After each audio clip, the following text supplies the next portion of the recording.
ekstrim ini Bapak Ibu. Apa? Mereka memberikan penawaran kepada Rasulullah. Apa penawarannya? Penawaran yang bertentangan dengan syariat Islam. Jangan pasti tahu penawaran apa? Wanita yang Allah abadikan di surat Al-Kafirun. Yuk monggo bersama-sama. 1, 2, 3. Bismillahirrahmanirrahim. Qul ya kafirun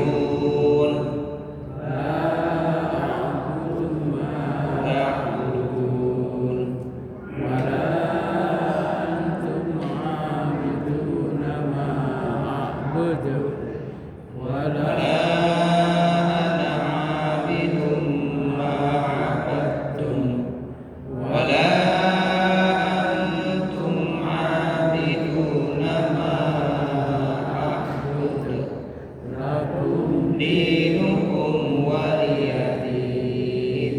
Qul ya ayyuhal kafirun, katakanlah Muhammad wahai orang-orang, la a'budu ma ta'budun, aku tidak akan menyembah apa yang kamu sembah.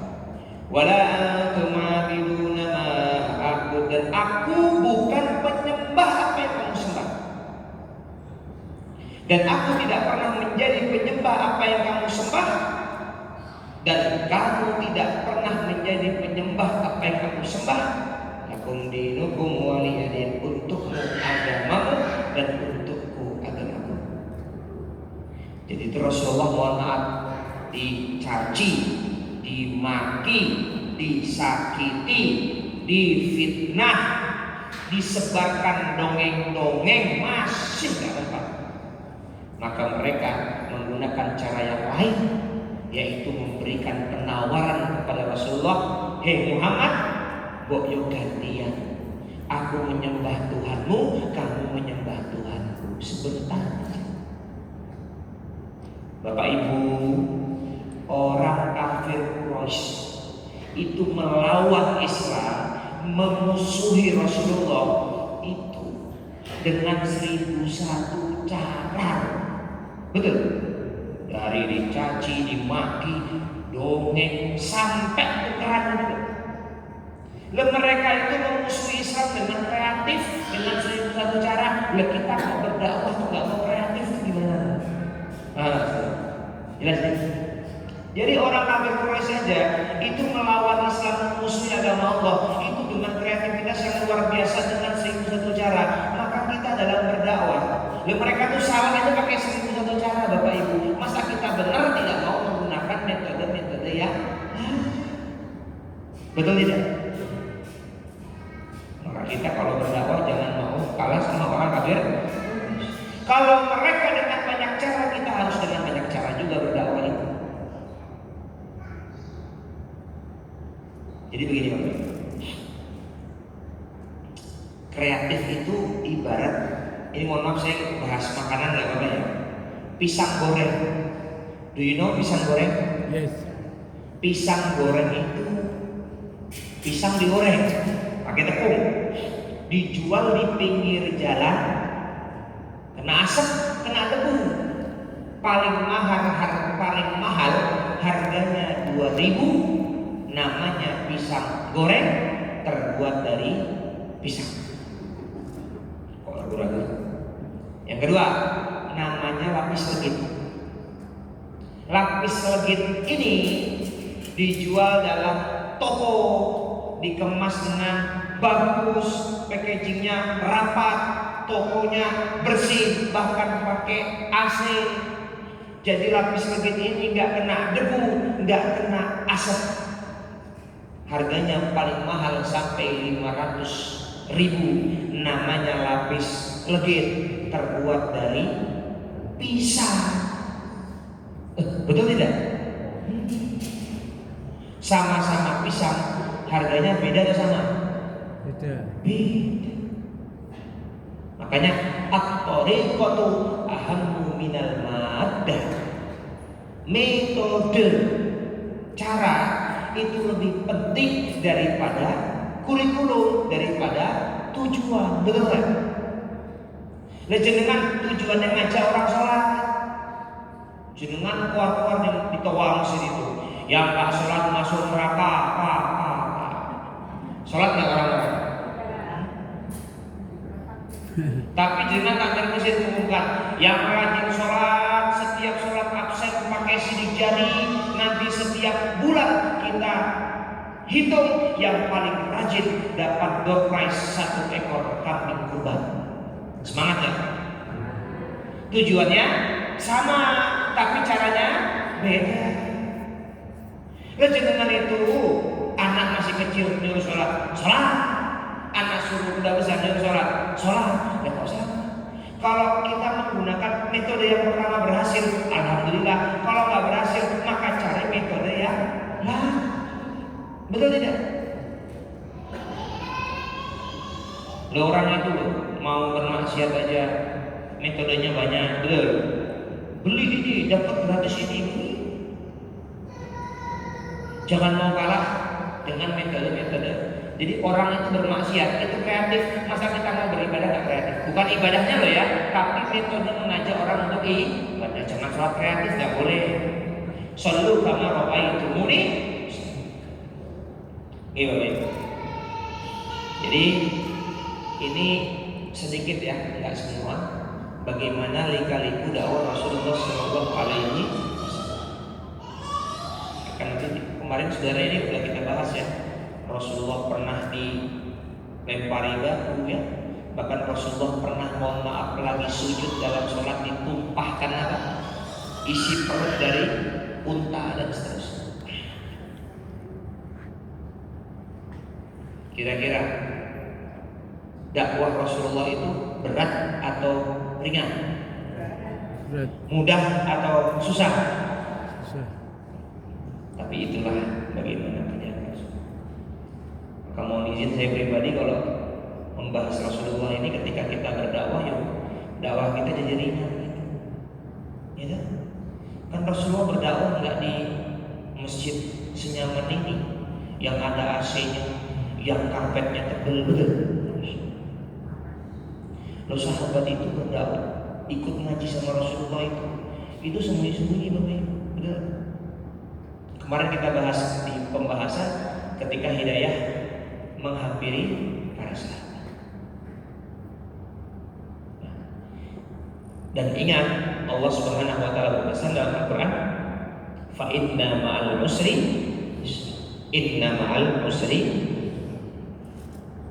sesudah kesulitan akan ada kemudahan. Mohon maaf, pingin hidupnya mudah? Kok ragu-ragu nih?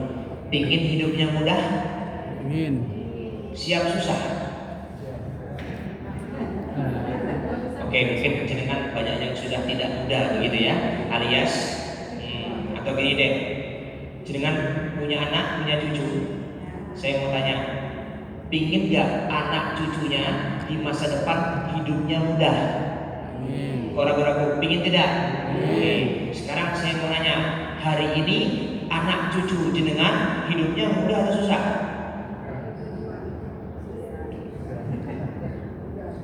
Apa syarat mudah? Biar tahu. Harus susah. Saya ini nggak paham atau berat menyampaikan, betul lah? Ini Allah ulang dulu 2 kali. Hafal dong suratnya, surat apa nih? Ayo tebak-tebakan. Al-Insyirah apa? Coba imamnya. Alam nashrah laka sadrak. Cocok itu, betul. Coba imamnya. Alif lam mim. Aduh, Al-Baqarah. Fa inna ma'al usri yusra. Sesudah kesulitan ada kemudahan. Inna ma'al usri yusra. Sesudah kesulitan ada kemudahan. Kata Allah dalam surat Al-Insyirah, bahkan diulangi 2 kali. Berarti untuk mudah syaratnya apa? Susah dulu, betul tidak?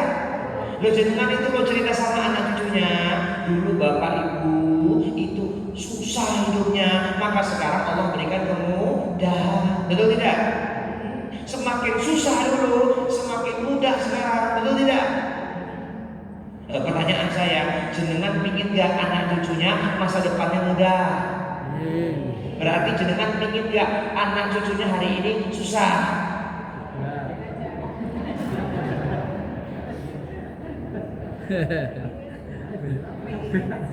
Begini enak terus. Loh, jadi pinginnya anaknya sekarang mudah, nanti ketika besar mudah gitu? Bisa. Masuk surga. Kecuali jenengan tuh anaknya satu orang paling kaya ini. Tapi harus anak ketujuh. Kalau anak ke-8 udah gak kebagian. Karena biasanya kan kaya 7 turunan. Kalau jenengan anak ke-8 yuk gak kebagian. Halo. Bukan gak sayang ya Bapak Ibu, tapi kita mengajari anak cucu kita untuk berproses. Jangan serba dituruti, jangan serba dikasih, ujung-ujungnya karena sayang kita yang mungkin kurang tepat justru menghancurkan masa depan.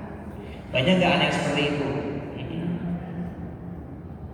Pingin gak anak cucunya masa depan mudah? Berarti anaknya sekarang sedang berproses, susah atau mudah? Proses sudah susah. Mau HP, kasih HP. Mau motor, beliin motor. Wes pokoknya gak usah mikir deh, pokoknya kamu minta tak kasih.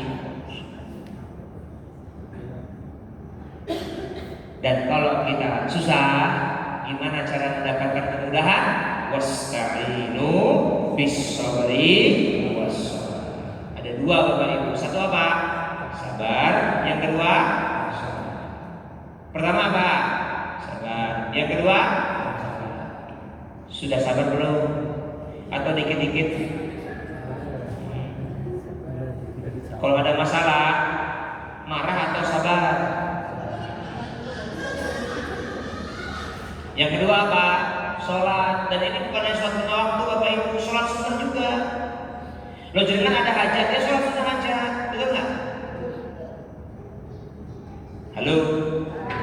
Demi Allah saya yakin pasti semuanya sudah pernah baca ayat ini, betul? Betul. Pertanyaan saya, sudah sabar belum? Susah. Ada masalah langsung sholat tidak? Yo, jangan khawatir, jawabannya udah ada di situ. Apa kata Allah? Wa innaha, karena sabar dan sholat itu lakabiratun, amat sangat berat, illa 'alal khashiyin, kecuali bagi orang yang khusyuk. Jadi jangan-jangan penyebab kita kok gampang marah, jangan langsung sholat, terutama sholat sunnah ketika punya masalah, jangan-jangan karena ibadah kita kurang. Buktinya kalau kehilangan sesuatu ketika sholat jadi ingat, betul. Sahabat itu kena panah Bapak Ibu, mau diambil nanti, tak sholat dulu. Lagi sholat dicabut panahnya. Habis sholat nanya, dia kok gak dicabut? Udah. Masya Allah. Tuh. Jadi sabar dengan sholat itu ada ikatannya.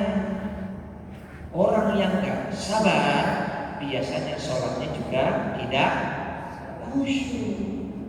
Kata siapa?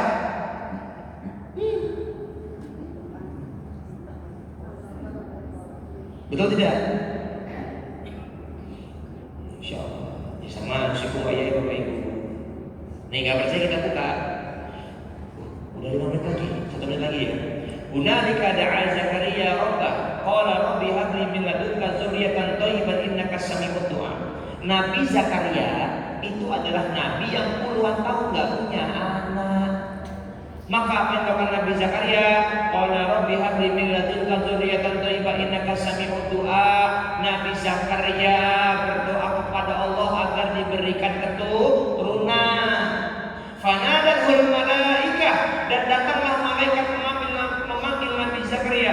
Wa huwa qa'imun yusalli fil mihrab, padahal Nabi Zakaria itu masih sholat di mihrab.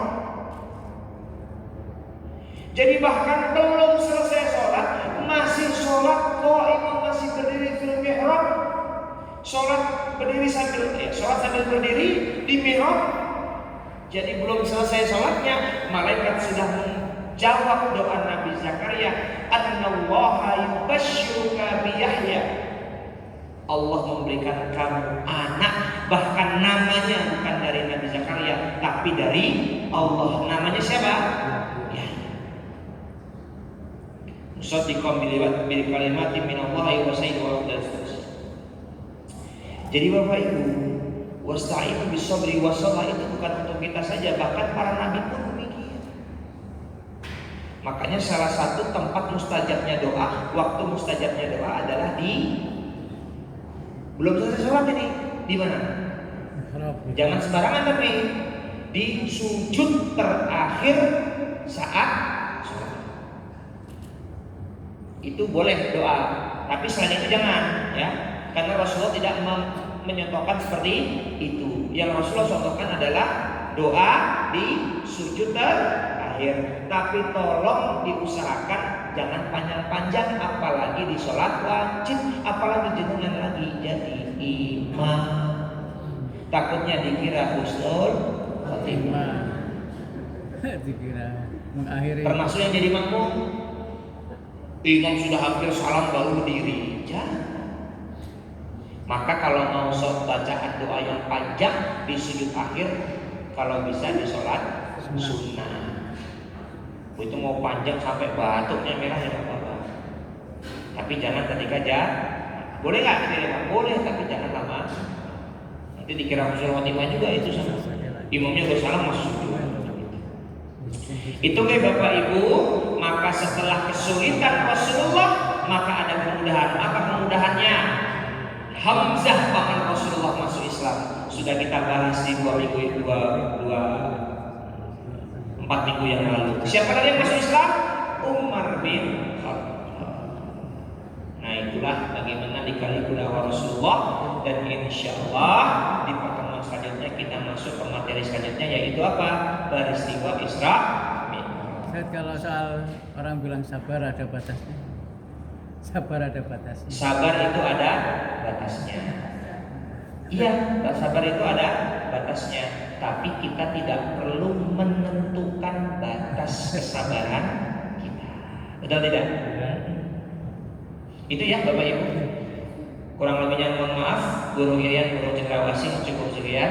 Terima kasih. Assalamualaikum warahmatullahi wabarakatuh. Waalaikumsalam warahmatullahi wabarakatuh. Terima kasih kepada Ustaz Mahfud yang telah menyampaikan materi kajian Senin sore pada sore hari ini terkait tentang lika-liku dakwah Rasulullah SAW. Dan insyaallah kita di Masjid Kiai Haji Sujat setiap kajian Senin sore dan Kamis sore kita akan secara rutin membahas tema yang berkelanjutan. Jadi insyaallah untuk minggu depan kita akan dibersamai oleh Ustaz Budi Jayaputra yang akan mengupas tuntas tentang jual beli. Kemudian untuk besok Kamis, kajian Kamis sore, insyaallah kita akan membahas tentang kitab Riyadhus Shalihin bersama Ustaz Wayan Sani. Baik, kita tutup kajian pada sore hari ini dengan ucapan hamdalah.